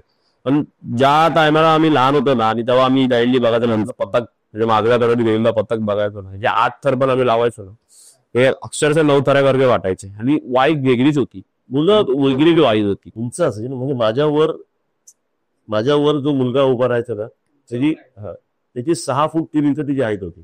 फायर ब्रिगेडवाला होता तो. त्याचे पाय हे इतके मोठे पाय होते, असे पाय म्हणजे 11 11.5 त्याला ते नंबरचं शूज लागता मोठा तो मिलेश बाईकर, नरेश बाईकर म्हणून. आणि मग त्याच्यावर एक साधारण 1.5 फुटाचा असं आरेत बघा. पण त्या दोघांचं वजन 115 116 केजी व्हायचं. हा मी तेव्हा ते 3 एके उचलायचो आणि 3 एके कोणी चालूच नव्हते गेले. एकावेक वगैरे असं होतं. आता कुठेतरी थर वाढवायचं म्हणून ते माझ्या डोक्यात सारखी कल्पना, म्हणजे ते सारखं येत राहायचं कुठे वाढवायचं. म्हणजे आणि दिवसभर नाही मी ते पेपर घेऊन ते डिझाईन वगैरे करून असं इथे वाढवूया इथे वाढवूया. म्हणजे खाली जर वाढवले तर तेवढी मुलं पण नाही कमी, कारण मुलं मोजकीच होती. सांगली ती आपले 8-10 हा ते तुम्हाला बोलायचं नको करू वगैरे ते 8-10 त्यांना बेलायचे की ती 3 एके लावायचे ना, त्यांना ते बेलायचे की नको रे भयानक वाटतं बघून. मी जेव्हा माझ्या प्रशिक्षकाला सांगितलं ना की यार आता आपल्याला 5 तर लागतील, आपल्याला 6 पेर करायचे, तर असं करूया का, मी एकाला उचलतो ना तर मी दोघांना उचलेन आणि मग आपण ते 6 तर होती, 5च्या जागा 6 तर लागतील. तर ते म्हणतात कसं उचलशील तो, म्हणजे कसं काय म्हणजे करणार, तर जाणार कसं नाही, शिडी पण आपल्याला वाढेल. म्हणलं नाही, शिडीची मुलं वाढणार नाही, शिडी जेवढी आहे तेवढीच राहील. पहिला मी जाऊन बसेल आणि जो टॉपर आहे ना तो माझ्या मागोमाग येईल. मग बोललो मग तसं, मग तो उचलणारा मग तो त्याच्यानंतर येईल आणि तो पाठीमागून ना त्याला त्याच्या खांद्यावर घेईल आणि मग तो वर येईल, माझ्या खांद्यावर येईल. आता जे बघतोय ना हे डोक्यात माझ्या तेव्हाच होतं, म्हणजे मला जे करायचंय ना, तर मग ते कसं करणार हे पण मला माहिती पाहिजे ना. बरोबर. जरी मी आता त्याला बोललो की आपण 3 एके उचलायचे, पण ते कसे उचलले. आता मी जाऊन बसायचो, माझ्यावर दुसऱ्यावर बसायचं आणि मग आम्ही उभे राहायचो एकावर एक, बरोबर. पण मी बसलो आणि तो माझ्यावर जर बसला तर तो टॉपर कसा काय बसणार. तर मग मी काय त्याला सांगितलं की टॉपर माझ्या नंतर टॉपर येईल, तो पाठी उभा राहील आणि मग तो उचलणारा जो आहे ना तो पाठीमागून येईल आणि त्याच्या खाली, आता तू बघतोस ना असं, तो त्याच्या खांद्यावर घेईल आणि मग तो माझ्यामध्ये एंट्री करेल, म्हणजे माझ्या खांद्यावर एंट्री करेल. तो बोलतो अरे कसं काय शक्य आहे, बोललो ना आपण करून बघूया. मग मैदानामध्ये आम्ही खाली मी त्याला करून दाखवलं की तो आला, मुलांनी उचललं आणि तो माझ्यावर बसल्यानंतर मी उठलो. म्हणजे कोणाला माहिती नव्हतं की 3 एके असे लागतील. मी उठल्यानंतर ते असे डायरेक्ट उभे राहिले सगळे. हा मी त्याला म्हणलो माझ्या कोचला की मी यांना पाडणार नाही, मी यांना उभं करेल आणि यांना उतरवेल सुद्धा, एवढी गॅरंटी आहे म्हटलं, एवढं कॉन्फिडन्स आहे. तर मग खाली केलं आम्ही. नंतर मग एका थरावर करून बघितलं, म्हणलं एका थरावर आपण, तर त्या थरावर पण मी व्यवस्थित उठलो, व्यवस्थित ते पण उठले आणि बसलो खाली. तर ते बघायला असं एकदम भयानक वाटत होतं ना, एकदम असे सगळे उभेच्या उभे, कारण तेव्हा कधी असं कोणी बघितलेलं नाही. तर माझ्या वयाच्या वडिलांच्या वयाचे आमचे काका मयेकर काका ते होते तिथे बाजूला. मला बोलतात अरुण नको येतो, असं खूप भयानक वाटतं बघायला. तुझा हात हातामध्ये आहे एकाच्या, पण तो त्याच्या वरच्या हात तुला बॅलन्स म्हणजे सपोर्ट नाही, काय नाही. तर ते माझ्या कोचच्या समोरच बोलत होते नेमके. तर कोच माझा विचारते अरुण काय वाटते तुला, तू टेन्शन घेऊ नको, मी करणार त्या मुलांना उभं करणार आणि त्यांना उतरवणार सुद्धा. आणि मग आम्ही ते प्रयोग केला, म्हणजे मी बसायचो, मग तो टॉपर यायचा आणि मग त्याच्या खाली जो उचलणारा जो आहे ना निलेश, तो येऊन त्याला असं खांद्यावर घेऊन तो बसायचा, मग एंट्री करायचा माझ्या खांद्यावर. हे आम्ही केलं ना, ते सक्सेसफुल होत गेलो. पण ते जसं तुम्ही आता चढवलं ते डोकं टाकून खालून, ते उतरवताना किती कठीण होतं, मग ते जास्त कठीण उतरवत असेल. नाही मग मी काय करायचो, मी बसल्यानंतर ना मग त्याला सांगायचो की तू हा एक पाय पाठीमागे टाक आणि त्याच्या खांद्यावर जा, एका खांद्यावर जा, त्याच्या खांद्यावर जा, हा तिथून त्याच्या खांद्यावर जा, हा आणि मग पाठीमागूनच तो तसा उतरायचा. आणि मग तो वरचा जो टॉपर आहे ना तो मग दुसऱ्याच्या कोणत्यातरी खांद्यावर मग तो उतरायचा खाली. अच्छा, तो उतरायचा खाली. आता आलं लक्षात ना, तो पाठी शिडीवर गेला ना की मग तो मुलगा परत जसं शिडीवर उभा होता ना पहिला, आणि मग हा यायचा ना, असं तो परत तो शिडीवर उभा राहायचा, तो त्याला शिडीवर सोडून मग तो खाली उतरायचा, आणि हा मुलगा पण जो टॉपर आहे तो पण मग खाली उतरायचा. बेस्ट एकदा. हे सगळं म्हणजे माझ्या डोक्यात अगदी फिट झालेलं होतं सुरुवातीपासून, म्हणजे कसं करायचं. कारण दिवसभर ना ह्याच्यात मला डोक्यात फक्त तेच असायचं की आता 5 थराच्या ऐवजी मी 6 तर कसे करणार, 6 तर कसे लागले पाहिजे. सतत म्हणजे डोक्यात अगदी फिरतच राहायचं म्हणजे. आणि प्रत्येक पथकात दिसत आहे. आणि मग मी ते माझ्या कोचला मी सांगितलं ना, तर त्याला ते म्हणजे असं सांगितलं जरा काय पटत नव्हतं किंवा समजत नसेल, कदाचित माझ्या सांगण्यामध्ये काही चुकी होत असेल, असं होत असेल. मी त्याला प्रॅक्टिकली करून दाखवलं मी त्याला. प्रॅक्टिकली करून दाखवलं. आणि मग ते मी, आणि मला कॉन्फिडन्स एवढं होतं ना, कारण मी फुल फिट होतो. म्हणजे मला मी दिवसभर व्यायाम म्हणजे काय 2-2 वेळा व्यायाम करायचो. म्हणजे सकाळी 1-1.5 तास, परत संध्याकाळी 1-1.5 तास, असं एक टाइम मी आधी घरी सगळं व्यायाम करायचो. व्यायामशाळा वगैरे पण काही नाही, घरी सगळं करायचो. आणि माझ्या वडिलांनी ते सगळे आणलेले डंबेल्स प्लेट्स वगैरे असे ऑफिसमधून बनवून वगैरे, म्हणजे असे रेडीमेड पण नाही, बनवून. ऑफिसमध्ये असे ते लोखंडाचे प्लेट असतात ना, ते असे कट करून घेतलेले. आणि एक बार आणलेला, एक 3.5 फुटाचा, एक 5 फुटाचा असा बार. आणि त्याचे हुक वगैरे असे आणलेले, ते फॅनच्या याला ते पाईप असतं ना, तिथे अडकवून ते पुशअप साठी वगैरे, पुलअप साठी वगैरे. आणि मग घरीच मग व्यायाम वगैरे करायचो मी, 1-1.5 तास. त्यामुळे माझी बॉडी अगदी फिट होती. आणि मी क्रिकेटर असल्यामुळे माझं रेग्युलर क्रिकेट खेळणं चालू होतं. तेव्हा माझ्याकडे फुल कॉन्फिडन्स होता की मी हे 3 एक्के उचलणार. आणि मी माझा तो कॉन्फिडन्स मी माझ्या कोचला पण दिला. कोचला सांगितलं की मी उचलणार आणि यांना बसवणार सुद्धा. मग ते कसे उचलणार हे सगळं मी त्यांना प्रॅक्टिकली करून दाखवलं. बरोबर. आणि मग ते एक्झिक्यूट केलं आम्ही. आणि ते सक्सेसफुल पण झालं. म्हणजे दहीहंडीच्या दिवशी आम्ही पहिले 6 तर आमच्या इथे 4 नंबर आणि 2 नंबरच्या मध्ये कांडी लागते, तिथे पहिले 6 तर आम्ही तिथे लावले. पण जेव्हा लागले तेव्हा त्याचा पाय थोडासा सरकला, तो या खांद्यावर माझ्या चेस्टवर आला. मी कम्प्लीट असा बेंड झालेलो पूर्ण. बापरे. पण ते उभे राहिले, सोडलं नाही त्यांना. उभे राहिले, त्यांनी हंडी पकडली. हंडी पकडल्यानंतर मग परत इक्का मध्ये तुम्ही घेतलेलं? मी 3 एके घेतलेली तेव्हा. सोबत. आणि मग तो त्यांनी वरच्यानी हंडी पकडली. आणि पकडल्यानंतर मग परत सेटल झाला. परत त्यांनी पाय जागेवर आणले, हंडी फोडली ती आम्ही. आणि तेव्हा आम्ही कोसळलो, कारण खूप बॅलन्स गेलेला. पण हंडी फोडली आम्ही. पण त्याच्यानंतर आमचे 6 तर अगदी व्यवस्थित लागत गेले. आणि सर अजून म्हणजे ते बोलले ना, मी फिट होतो, फिट होते, ते अजूनही फिट आहे. दिसतच आहे त्यांच्या. आताही तू बोलशील नाही 4 एक्के आत्ताही उचलून दाखव. तेही उचलतो ना, ते आत्ताही उचल. 15 ऑगस्टला इथे 5 थर लावलेले वाटतं. 5 थर लावले असेल. 5 थर सुरुवातीला लावली खूप. आणि उभे करून आम्ही नॅशनल अँथम घेतलं, राष्ट्रगीत.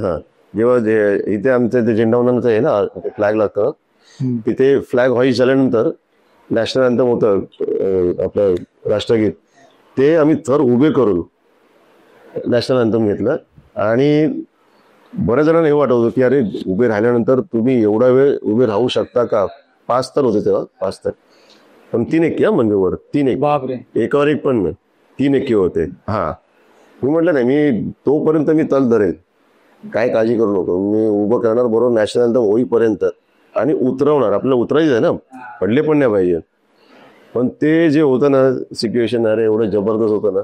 चला ते हे नाही मला मिळालेले, म्हणजे मला वाटतं दूरदर्शनवाले होते तेव्हा, दूरदर्शन तेव्हा हे एवढी चॅनल्स पण नव्हत्या. दूरदर्शन एकच होतं. त्यांनी ते एकाने कोणीतरी शूट करून नेलेलं. पण ते मिळवण्यासाठी पण त्यांनी काहीतरी 400 का 500 रुपये मागितले. पण ते पण आमच्यासाठी म्हणजे खूप होते. बापरे. 400 खूप होते ते.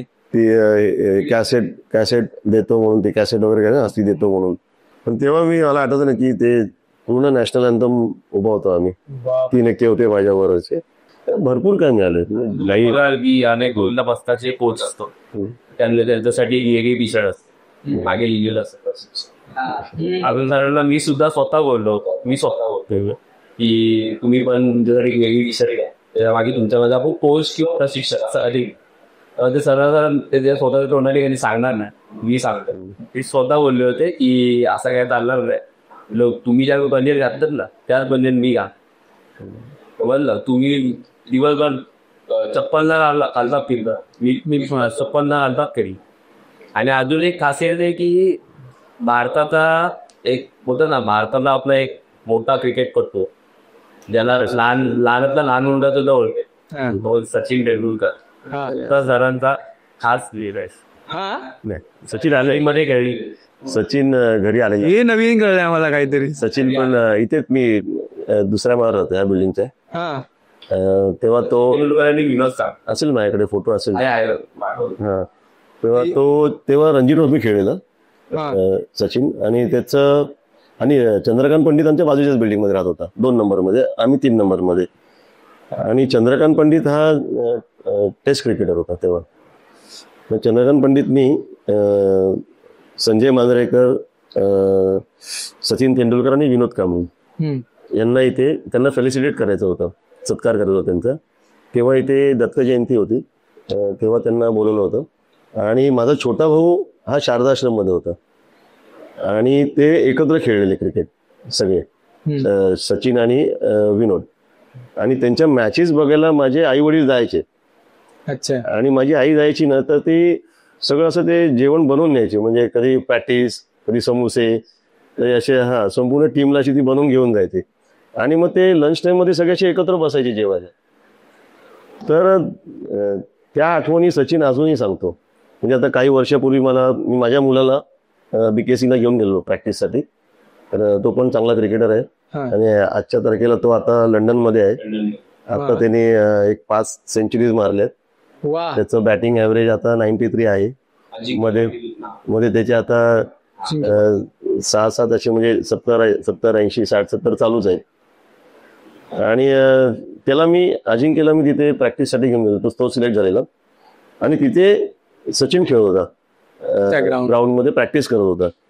आणि आम्ही ॲज अ पालक असे 10-12 पालक आम्ही आपले असे ग्राउंडच्या बाहेर BKCला असे फेऱ्या मारत होतो, बघत होतो. आणि मग त्याची प्रॅक्टिस झाल्यानंतर मग आम्ही असे गेटकडे आलो आणि मी आपला पालकांना म्हणालो की बघूया हा ओळखतो काय, असं सहज बोललो होतं. आणि सचिन आल्यानंतर मी आपल्याला हाक मारली, अरे सचिन कसा आहेस? अरे पाटला तू कसं आहेस, घरी कसे आहेत, भरत कसं आहे, म्हणजे असं अगदी आपुलकी, एकदम आपुलकीने. अरे आणि त्यांनी म्हणजे फक्त त्याला हाक मारली आणि त्यांनी पण मला हाक मारली, अरे पाटला तू कसं आहे. अरे किती वर्षांनी, जवळजवळ आपण 15-16 वर्षांनी भेटलो असेल ना, हे त्यालाही माहिती आहे बरोबर. म्हटलं हो रे, खूप वर्षांनी भेटलो आपण. जवळ हा राज्य असेल म्हणून सचिन तेंडुलकर तोपर्यंत सुद्धा त्यांनी ओळख दाखवली. तेव्हा सचिन म्हणजे खूप मोठं नाव, म्हणजे जगात सगळीकडे नाव होतं. म्हणजे लहान असं नाही, जगात नाव होतं त्याचं. हा. आणि तो थांबला, माझ्याबरोबर बोलत राहिला. अरे घरी कसे आहेत, आई वडील कसे आहेत. आई वडिलांना पहिला काय विचारतो, कारण ते सगळे एकत्र बसायचे ना जेवायला, मॅचला सगळे असे खाली बसायचे मॅच तिथे ग्राउंडवर, आझाद मैदान किंवा क्रॉस मैदानला वगैरे. आणि मग भरत कसं आहे, भरत मला छोटा भाऊ, तो एकत्र खेळतो आणि भरत कॅप्टन पण होता 1 वर्ष. मग त्याच्या अंडर खेळले ते दोघं पण, सचिन आणि. मग भरतला विचारलं, सांग. अरे बरं वाटलं एवढ्या वर्षांनी भेटलो वगैरे. अरे माझ्या बरोबर जे पेरेंट्स होते ना ते पडले अक्षरशः. ते होतात बाप रे. म्हणजे आम्हाला फक्त माहिती आहे की हा मोठा क्रिकेटर आहे, पण हा खूप मोठा माणूस आहे, समज ना. मोठा असणं एक वेगळी आहे, म्हणजे हवेत नाही आहे, अजूनही तो जमिनीवर आहे. खूप मोठी गोष्ट आहे खरंच. सचिनचं कसं आहे ना की लोक त्याला मोठा क्रिकेटर म्हणून ओळखतात, पण तो खूप मोठा माणूस आहे.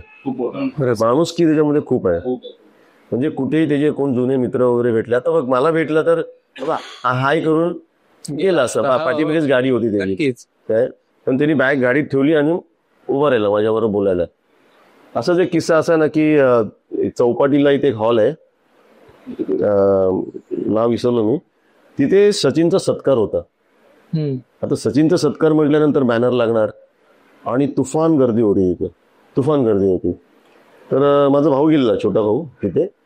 आणि त्या गर्दीमध्ये त्या माझ्या भावाला त्यांच्या शाळेमध्ये जी टीचर होती दळवी मॅडम, त्या स्पोर्ट्सचं बघायचे सगळ्या, म्हणजे ज्यांच्या मॅचेस असतील ना सगळं त्या स्वतः त्या असायच्या ग्राउंडवर सगळं. तर त्या दळवी मॅडम भेटल्या माझ्या भावाला आणि त्या विचारत होत्या, त्या बोलल्या, अरे भारत हा ओळखील करे आता आपल्याला, कारण खूप मोठं नाव झालं ना त्याचं. तर भारतला माहिती आहे, भारतला साधारण याचं माहिती आहे. पण भारत म्हणाला, मॅडम नाही, तो ओळख दाखवणार, कारण बघितलं बऱ्याच ठिकाणी तो भेटला की. आणि सचिननी कुठून तरी लांबून पाहिलं मॅडमला, असं लक्ष जातं ना असं क्राऊडकडे. तर ते मॅडमला पाहिल्यानंतर तो त्या गर्दीतून आला तिथे, बापरे. पाया वगैरे पडला आणि मग बोलला वगैरे त्यांच्या बरोबर. तर त्या मॅडमला सुद्धा एवढ्या गर्दीतून तो आला इथे, नमस्कार केला, वाकून अक्षरशः वाकून नमस्कार वगैरे केला, तिथे बोलला त्यांच्या बरोबर आणि मग पुढे गेला. तर त्याचा एक वेगळाच आहे तो, डाऊन टू अर्थ, खूप सचिन डाऊन टू अर्थ आहे, म्हणजे अजूनही डाऊन टू अर्थ. आज एवढं मोठं नाव असेल ना, जगामध्ये नाव आहे डाऊनटाउन. तो इतका मोठा क्रिकेट इतका मोठा. हो. ते कारणच आहे की ते तुम्ही केव्हा सोडलात मग ते क्रिकेट? नाही, मी क्रिकेट सोडलं नाही अजून. मला ऍज अ क्रिकेटर म्हणून मला जॉब मिळालाय बीपीटी मध्ये. हा. स्पोर्ट्समन म्हणून मी रिक्रूट झालेलो आहे आणि मी अजूनही खेळतो. आता मी बी टीमला खेळतो. ए टीमला जेव्हा खेळलो तेव्हा बीपीटीला लागायच्या अगोदर, हा. म्हणजे मुंबई पोर्टर्सला माझं सिलेक्शन व्हायच्या अगोदर मी ह्याला होतो, एन जामनादास म्हणून एक कंपनी होती. तिथे पण कसं लागलो, त्याच्या अगोदर मी असंच काय काम धंदा नाही म्हणून आपल्या मित्राला विचारलं, अरे किती जॉब आहे क्या? तर होतो ते मी अंकल को पूछतो. त्याने काकांना विचारलं आणि काकांनी सांगितलं ठीक आहे आपलं दुकान तर भेटायचं ना. मग त्यांच्या ते अलॉय स्टीलचं दुकान, म्हणजे ते प्लेट्स वगैरे असतात ना, लोखंडी प्लेट्स वगैरे, हा. त्यांचं ते दुकान होतं. तिथे मला बिलं बनवायला बसवलेलं आणि ती बिलं बनवत होतो मी. काहीतरी मला वाटतं तेव्हा एक 300 का 400 रुपये मला पेमेंट देत होते तेव्हा. हा. तर ती बिलं बनवत असताना असं कोण कोण येतात त्यांच्यावर असं कधी कधी बोलणं होतंच की अरे क्या करते है तू अभी? क्या? नहीं, मतलब सुबह मैं प्रैक्टिस में जाता हूँ क्रिकेट के और फिर बाद में इधर. अच्छा, तू क्रिकेट खेलता है? बोला हाँ क्रिकेट खेलता हूँ, फिर बाद में इधर आता हूँ मैं काम पे. अच्छा, फिर तू मेरे टीम के लिए खेलेगा? बोला हाँ खेलूंगा. हाँ. तो मला आता टीममध्ये खेळायला मिळते ना. तेव्हा काय, हा तेव्हा मला 600 रुपये मिळत होतं. 600 रुपये पेमेंट होते मला.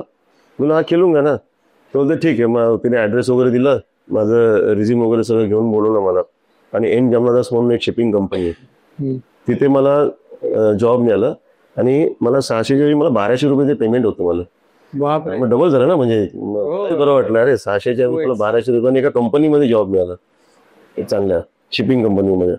आणि त्या जामनादासमध्ये मी पहिल्यांदाच खेळलो ना, म्हणजे 88ला. आणि ते सुद्धा मी पहिली मॅच बीपीटीच्या अगेन्स्ट खेळलो, मुंबई पोर्टरच्या अगेन्स्ट खेळलो. आणि मी 45 ओव्हर्सची मॅच, मी विकेट किपर आहे, मी 45 ओव्हर्स विकेट किपिंग केली. आणि नंतर त्या टीमने 240 रन्स केले. आणि त्या टीमचं नाव असं होतं ना, ती टुर्नामेंटमध्ये फायनल मारणारी हीच टीम. बीपीटी टुर्नामेंटमध्ये फायनल मारणारी हीच टीम. त्यांच्या अगेन्स्ट आमची पहिली मॅच होती. मी 40 ओव्हर्स किपिंग केली आणि मी ओपनिंग बॅट्समन आहे. त्यामुळे आणि ओपनिंग बॅट्समन असल्यामुळे मला पहिला बॉल खेळायला खूप आवडायचं. म्हणजे मी नॉन स्ट्रायकरला पण नाही जायचो. पहिला बॉल मीच फेस करणार, तुम्हीच फेस करणार, ते मला खूप मजा आवडत होती. पहिला बॉल मी फेस करणार. तो 45 ओव्हरचा पहिला बॉल पण मीच फेस केला आणि 45 ओव्हरचा लास्ट बॉल पण मीच फेस केला. म्हणजे 45 ओव्हर्स मी पूर्ण खेळून काढले त्या मॅचला. माझ्या समोर 9 विकेट गेले होते. आणि लास्टची ओव्हर जो टाकणार होता ना, पॅडी मसूरकर लेफ्ट आर्म, म्हणजे तो एवढा फेमस होता त्या टायमाला की तो हातभर फिरवायचा. आणि त्याला या टेनिसच्या मॅचसाठी ना 2-2 ओव्हर टाकायसाठी घेऊन जायचे. तिथे 2 ओव्हर टाक, तिथे 2 ओव्हर टाक, असे त्याला घेऊन जायचे. आणि तो 2 ओव्हरमध्ये ना 3 रन किंवा 4 रन्स पण नाही द्यायचा, एवढं तो फेमस होता. आणि तो लास्ट ओव्हर टाकत होता आमच्या त्या शिपिंग शील्डच्या मॅचला. आणि तेव्हा मला 7 रन्स पाहिजे होते त्या मॅचला. तर मी लास्ट ओव्हर मी फेस करत होतो. मी आपलं एक रन काढला, त्याने 2 रन काढले आणि परत स्ट्राईकवर आलो. आणि परत मग मला असं कुठेतरी 2 रन्स मिळाले, परत मी स्ट्राईकवर आलो. अजून 3 रन्स पाहिजे होते.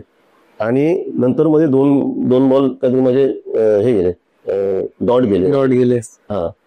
आणि आता लास्ट बॉलला मला 4 रन्स पाहिजे होते, 3 रन्स पाहिजे होते. लास्ट बॉलला 3 रन पाहिजे होते. आणि त्यांनी तो लास्ट बॉल असं थोडंसं पायातच टाकला, स्वीप मारला. आणि इथे फिल्डरच नव्हता, म्हणजे कारण लेफ्ट आर्म बॉलरला इथे फिल्डर नाही, स्वीप मारला तो डायरेक्ट 4 गेला. लास्ट बॉल होता तो. आणि 9 विकेट समोर पडलेले. आणि ती मॅच मी 140 नॉट आउट केले त्या मॅचला. आणि परत नेक्स्ट संडेला माझगॉडच बरोबर मॅच होती, पुन्हा 100 मारले. आणि ते सतत फोटो आणि नाव असं हेडिंगला यायचं पेपरला, लोकसत्तेला वगैरे, असं महाराष्ट्र टाइम्सला. आणि नंतर काहीतरी 7-8 महिन्यांनी बीपीटीला रिक्रुटमेंट निघाली क्रिकेटची. आणि त्या सिलेक्शनला मी गेलो. तर तिकडे जे सिनियर्स होते ना, ते सिलेक्टरला सांगत होते की हा मुलगा आम्हाला पाहिजे. यांच्या अगेन्स्टच मी मारले ना 140, हा मुलगा आम्हाला पाहिजे. सिलेक्टर म्हणत अरे हा चांगलाच विकेट किपर आहे, बॅट्समन, हा सिलेक्ट होणारच तुमच्या ह्या ज्या याच्यामध्ये लॉटमध्ये आहे ना. हा त्यानंतर मी अंडर 19 वगैरे खेळायचो ना. आणि मग तिथे माझं सिलेक्शन झालं VPT मध्ये. पहिल्या दिवसापासून ते आजच्या तारखेपर्यंत मला रोज हाफ डे आहे. बाप मी आपला 2-3 तास काम करतो आणि मग घरी आहे. No practice. दुपारी आमची प्रॅक्टिस असते, नो प्रॅक्टिसला जायचं. तर ते अजूनपर्यंत म्हणजे आता मी शाळेला कोचिंग करतो, सेंट मेरी शाळेला. तिथे जवळजवळ 19 वर्ष झाले. बाजूला शाळा आहे, तिथे मी ॲज अ कोच म्हणून आहे, म्हणजे क्रिकेट कोच म्हणून आहे. आता हे झालं दहीहंडी झालं, अतिरिक्त दहीहंडी झालं की नाही माझा आता हा शेड्यूल स्टार्ट होईल. आता माझं आता दहीहंडी झालं ना किंवा परत लगेच माझं सप्टेंबर पासून क्रिकेट कोचिंग चालू होणार, सकाळी आणि दुपारी. आणि ही आमच्यासाठी पण अपमानाची गोष्ट आहे की सर इतक्या मोठ्या फ्रँचायझी सोबत मध्ये आहेत अजून पण, आणि इतक्या सेलिब्रिटीला ओळखतात सुद्धा, त्याची ओळख पण देऊया म्हणजे आमच्यासाठी.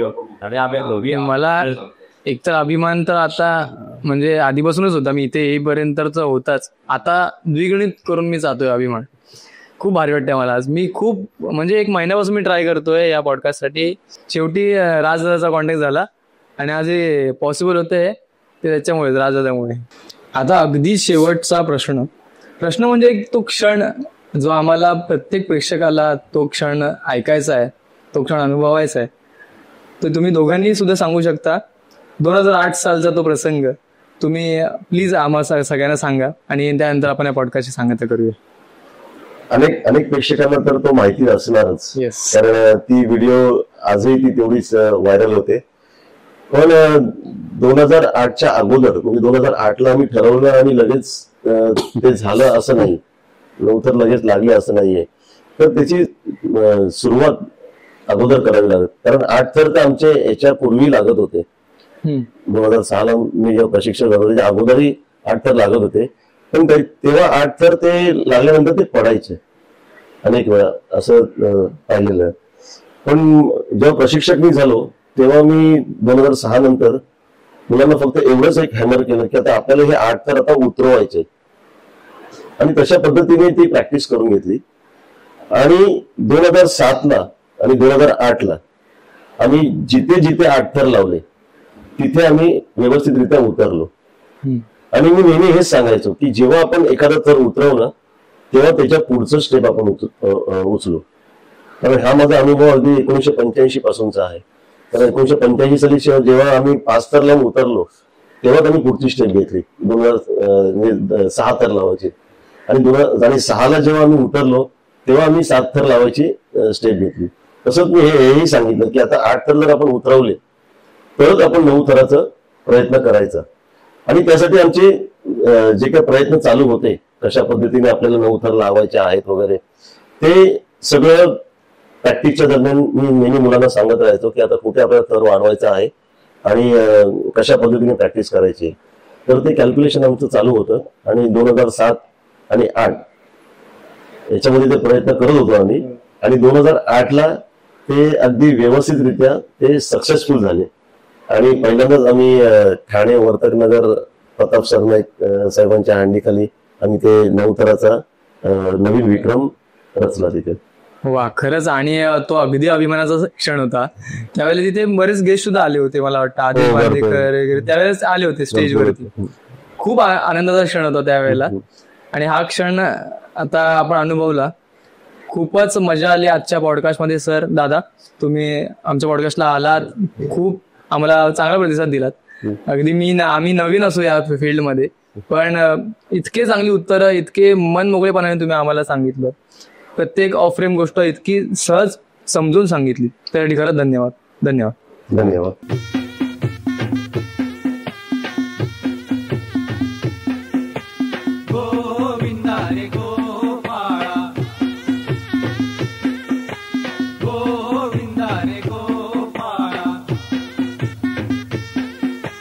यशो